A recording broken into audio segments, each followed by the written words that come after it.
संसाराच्या सुखाचा त्याग करून मोक्षाच्या वाटेवर चालणाऱ्या पावलांची वंदन करणे ही आपल्या संस्कृतीची परंपरा आहे।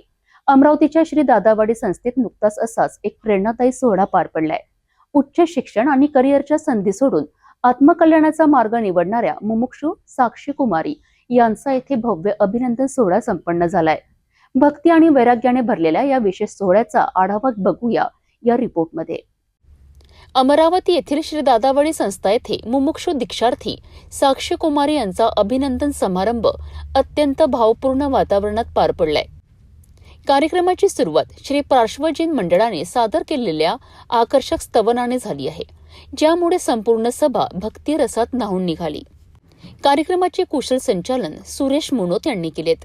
दीक्षार्थी साक्षी कुमारी यांचा परिचय देताना त्यांच्या आत्या चंद्रकला समदरिया म्हणाल्यात की साक्षी MSc करून PhD ची तयारी करत होती, मात्र पूज्य आचार्य श्री योग तिलक सुरेश्वरजी महाराज साहेब यांच्या संपर्कात आल्यानंतर तिच्या मनात दीक्षेचे भाव जागृत झालेत।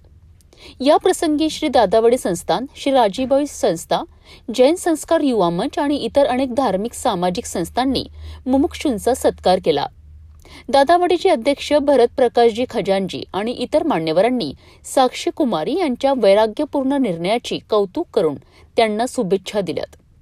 मुमुक्षूंचे वडील श्री नरेंद्रजी बैत यांनी सर्वांना 15 जानेवारी रोजी हिंगणघाट येथील वर्षीदान आणि 8 फेब्रुवारी रोजी मुंबईत होणाऱ्या भव्य दीक्षा सोहळ्याचे निमंत्रण दिलेत। मैं तो नहीं करती थी, बहुत कम करती थी, लेकिन गुरु भगवंतों का ऐसा आशीर्वाद इस पे आया है और इसका धर्म परिवर्तन, धर्म के ऊपर बहुत जागृति आई और महावीर मार्ग पर ये जाने के लिए ये इच्छुक हुई और सभी से जिन शासन की खूब शोभा बढ़ा रही है। दादावाड़ी ट्रस्ट के लिए और दादावाड़ी संस्थान के लिए एक बहुत ही आनंद का विषय है। आज के दिन एक हिंगणघाट निवासी साक्षी वैद्य जो अपने भौतिक जीवन को छोड़कर संयम जीवन दीक्षा लेने जा रही है, वह आज दादावाड़ी में दादा गुरुदेव का आशीर्वाद लेने यहाँ पधारी है।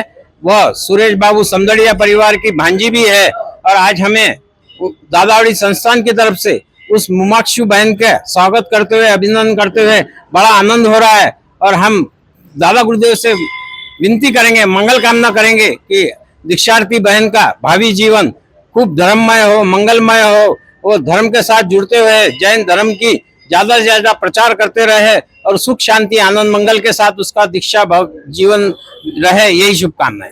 कार्यक्रमाच्या शेवटी निखिल समदरिया यांनी उपस्थितांचे आभार मानले। साक्षी कुमारी यांचा हा निर्णय आजच्या तरुण पिढीकरिता एक आदर्श आहे की भौतिक सुखापेक्षाही आध्यात्मिक आनंद मोठा असतो।